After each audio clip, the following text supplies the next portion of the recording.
sahabat pencinta anime, kita lanjutkan kembali merangkum anime Sangaku Mado no Sotogawa wa Yoru episode kelima. Untuk rangkuman episode sebelumnya ada di deskripsi video ini ya. Namun sebelumnya like, comment, share, dan subscribe channel kami. Serta nyalakan loncengnya agar tak ketinggalan video-video menarik lainnya. Kalau sudah, mari kita berangkat.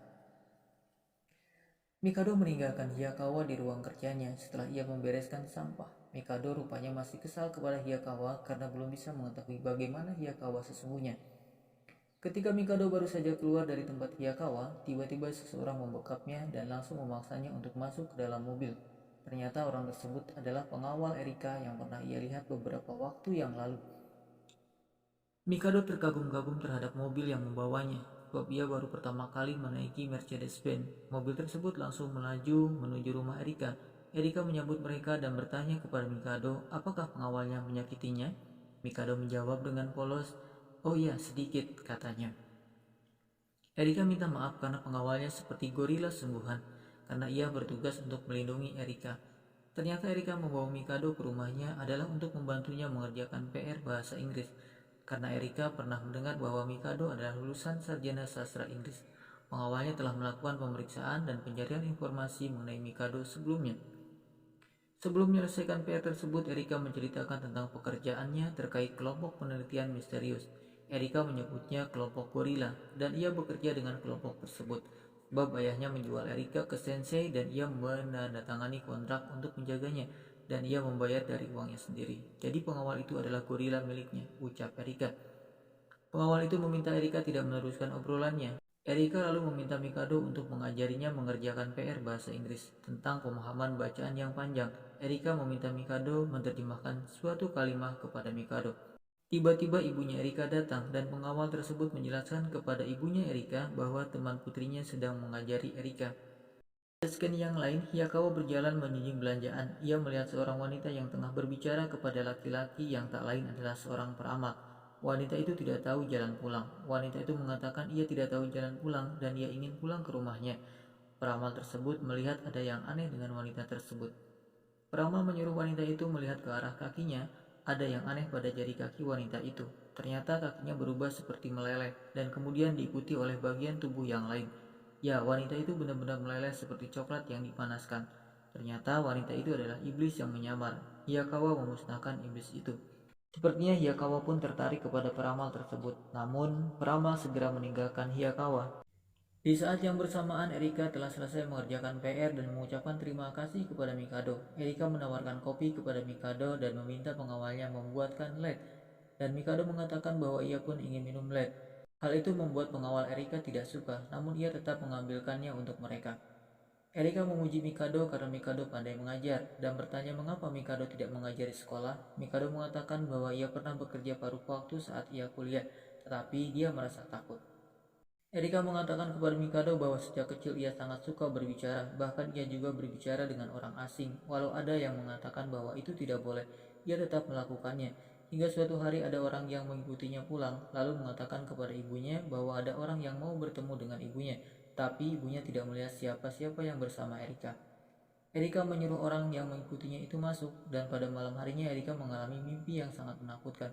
Dia bermimpi mati. Orang yang mengikuti Erika mengatakan bahwa ia ingin masuk. Erika mempersilahkannya. Ternyata dia bukan masuk ke rumah, melainkan masuk ke dalam tubuh Erika. Dan setiap kali ada yang masuk ke dalam tubuh Erika, Erika mengalami kematian. Kematian-kematian itu berlangsung terus-menerus dan menurut Erika ia dicintai sampai mati. Mikado bertanya, apakah Erika takut? Erika menjawab jika tidak takut berarti dia bukan manusia. Kemudian pengawal Erika datang dengan 2 gelas LED. Erika berteriak, hore! Pengawal menyuruh Mikado minum dan cepat pulang. Perasaan Mikado menjadi tidak jelas. Mikado ingin membantu Erika. Di waktu yang lain, Mikado berjalan dengan tas kerjanya, sambil bertekad dalam hati bahwa ia akan membantu orang lain semampunya. Mikado selalu ingin membantu, dan yang dilakukannya bukanlah sebuah kebohongan atau tipu muslihat. Mikado ingin memutuskan kontrak dengan Hiyakawa. Ia menduga gelang yang berada di tangannya adalah pengikat dirinya dengan Hiyakawa. Ia bermaksud memutuskan tali tersebut agar terputus juga ikatannya dengan Hiyakawa. Sementara itu di sebuah bis, 2 orang wanita terlibat percakapan. Sepertinya salah satu dari mereka adalah ibunya Mikado.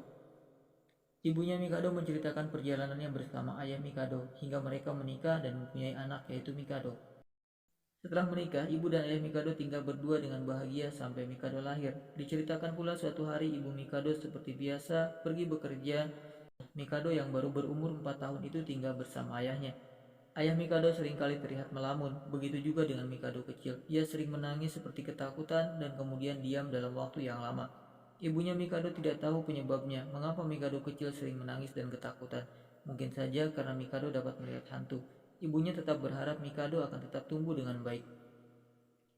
Ibu Mikado sering memoto momen kebersamaan mereka dan akan terus mengumpulkan banyak foto mereka. Mikado kecil tidak banyak bicara, tetapi ia menyukai buku. Mikado sangat mirip dengan ayahnya.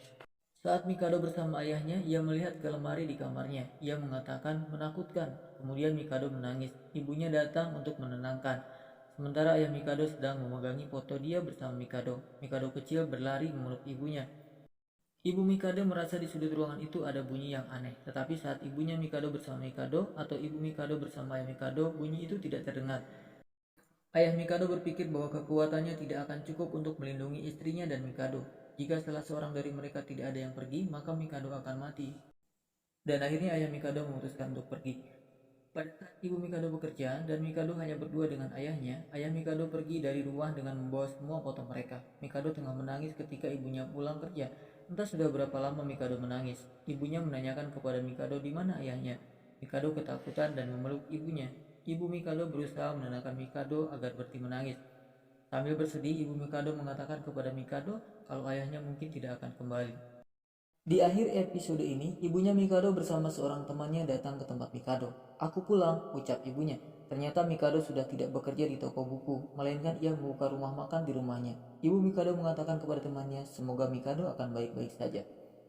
Nah, sahabat, cerita Sankaku Mado no Sotagawa Wayoru episode kelima berakhir di sini. Semoga sahabat terhibur ya. Nantikan episode berikutnya. Terima kasih, sampai jumpa.